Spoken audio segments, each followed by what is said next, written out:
Hello guys, good morning to all of you. अभी के जो समय चल रहा है, अभी जो मेन टाइम चल रहा है, उसमें मैक्सिमम पेरेंट्स का यही कहना है कि मेरा बच्चा मेरी बातों को समझता नहीं है, सुनता नहीं है, वो सुनना भी नहीं चाहता है।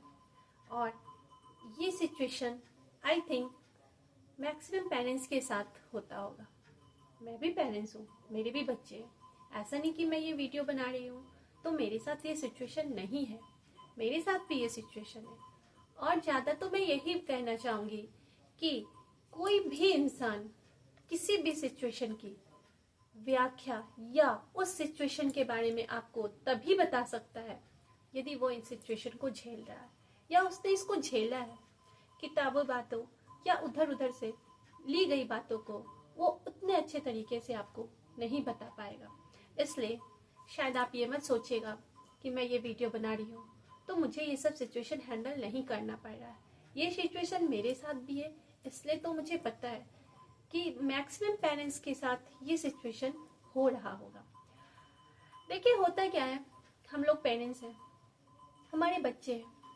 हर पेरेंट्स यही चाहता है कि मैं अपने बच्चे को अच्छा से अच्छा सुझाव दूँ, ठीक, वो हमारी बातों को समझे, वो हमारी बातों को सुने, डिसिप्लिन में रहे। लेकिन बहुत कम हो पाता है, कम क्या ना के ही बराबर हो पाता है। हम अपनी लाइफ में बच्चे को रेस्पॉन्सिबल बनाना चाहते हैं, उनकी लाइफ को हैप्पी करना चाहते हैं और उनकी लाइफ को सक्सेस करना चाहते हैं। तो मेरे पास 3 formula RHS, R for responsible, H for happy and S for success. Dear parents या जितने भी लोग मेरे वीडियो को देख रहे हैं, प्लीज यदि आप भी अपने बच्चों के जीवन में ये RHS वाले फॉर्मूला लाना चाहते हैं तो एक बार कमेंट बॉक्स में RHS यस लिखकर जरूर सेंड कीजिए, ठीक है। अब मैं अपनी टॉपिक पे आती हूँ। देखिए होता क्या है कि हर पेरेंट्स चाहता है कि हम अपने बच्चे को अच्छा सजेशन दें, बट गलती कहाँ हो जाती है, हम लोग सजेशन जो देते हैं लेकिन सजेशन विथ फियर, मतलब सजेशन के साथ हम उनको डराते भी है। तुम ये करो नहीं तो ये हो जाएगा, तुम खाना खाओ नहीं तो डॉगी आ जाएगा। मतलब इस तरह के हम लोग बहुत, एग्जाम में अच्छे नंबर नहीं लाओगे तो तुम्हारे साथ ये किया जाएगा। तो यहाँ हमने सजेशन तो दिया, बेटा अच्छे से पढ़ाई करो, अच्छा नंबर लाओ, लेकिन हम लोगों ने ये भी कहा साथ में, उनको डरा भी दिया। तो धीरे धीरे क्या होता है ना, वो हमारी बातों को कम वैल्यू देना शुरू कर देते हैं, वो हमारी बातों को मानना कम कर देते हैं। और वो जो होता है ना, हम मतलब थोड़ा इरेस्पॉन्सिबल भी होने लगते हैं।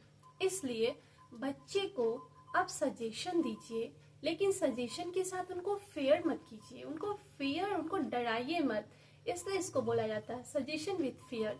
तो हमें कुछ बातों को इग्नोर करना पड़ेगा। दूसरी जो बात होती है वो होता है मल्टी डायरेक्शनल पर्पस।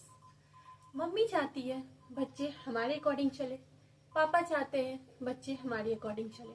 आप ही बताइए, अगर एक छोटे से प्लांट को अलग अलग माली अलग अलग तरीके से उसकी केयर करे, यदि एक माली उसे मॉर्निंग में पानी दे, दूसरा माली उसी प्लांट को उठा के जाके धूप में रख दे, तीसरा माली उसी प्लांट को यदि किसी एसी कमरे में जाके रख दे, तो वो प्लांट अच्छे से ग्रो नहीं कर पाएगा, कहीं ना कहीं वो प्लांट बिगड़ जाएगा। वही बात होता है, मम्मी चाहती है मेरा बच्चा इस तरीके से रहे, इस तरह से डिसिप्लिन में रहे। पापा चाहते हैं मैं अपने अकॉर्डिंग अपने बच्चे को चलाऊं, मैं जैसे बोलूं वैसे करूं।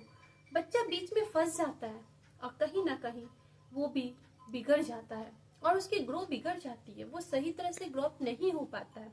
इसलिए उनको एक सही डायरेक्शन में ले जाना चाहिए, सही डायरेक्शन में उनकी परवरिश करनी चाहिए। ये बहुत बड़ी मुद्दा है कि पेरेंट्स अपने अकॉर्डिंग उनको खींचना चाहते हैं, इधर मदर अपने अकॉर्डिंग, फादर अपने अकॉर्डिंग, और यहीं पे क्या होता है ना, बीच में तो बच्चे की पिसाई हो जाती है। तो ऐसे कंडीशन में हमें उनकी भावनाओं को समझना चाहिए, बच्चे का इंटरेस्ट किसमें है, वो क्या करना चाहता है, सच में मेरा बच्चा मेरे अकॉर्डिंग चलना चाहता है क्या नहीं। ऐसे करने से माता पिता के साथ उस बच्चे का कम्युनिकेशन टूट जाता है, वो हमारे साथ ज्यादा कम्युनिकेट नहीं कर पाते हैं, वे अपनी बातों को खुल के हमारे सामने नहीं रख पाते।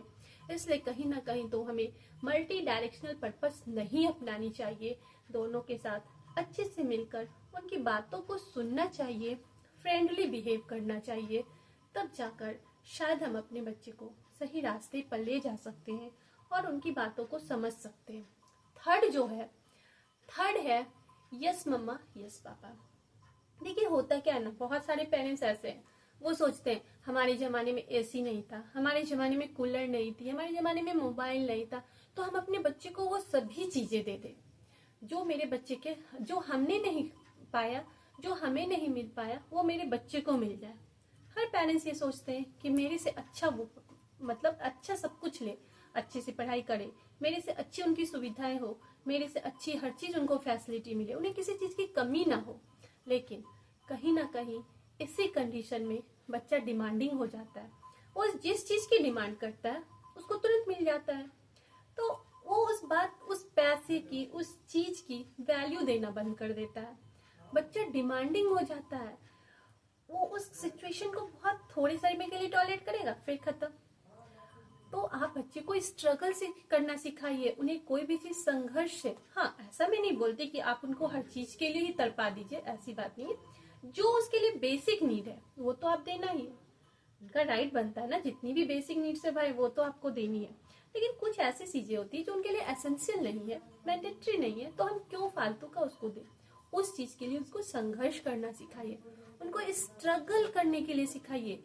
अगर हम उनको स्ट्रगल करने सिखाएंगे और वो बड़ा स्ट्रगल से उसको अगर ले लेता है ना, तो रियली उस चीज की उसकी बहुत वैल्यू होगी। उस चीज को वो बहुत अच्छे तरीके से रखेगा, संभाल कर रखेगा, अपनी लाइफ में उसको बहुत लॉन्ग टर्म तक यूज करेगा। तो गाइज, मैं आपसे यही कहना चाहती हूँ कि हम अपने बच्चे को अगर RHS वाले फार्मूला अपनाना चाहेंगे तो ये कुछ तो बातें हैं जो हमें इग्नोर भी करना पड़ेगा, और कुछ बातें हैं जो हमें अपने लाइफ में उसको लेना भी पड़ेगा, अपनाना भी पड़ेगा।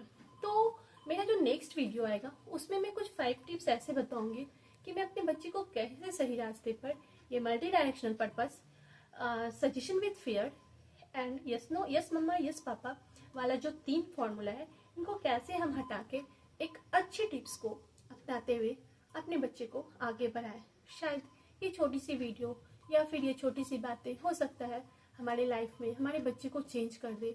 आप जैसे पेरेंट्स जो देख रहे हैं, शायद आपके बच्चे भी ऐसे हैं तो उनको भी चेंज कर दे। हर कोई ईश्वर से यही प्रार्थना करता है कि मेरे बच्चे हमेशा सही रास्ते पे चले। ठीक है, ओके, बाय।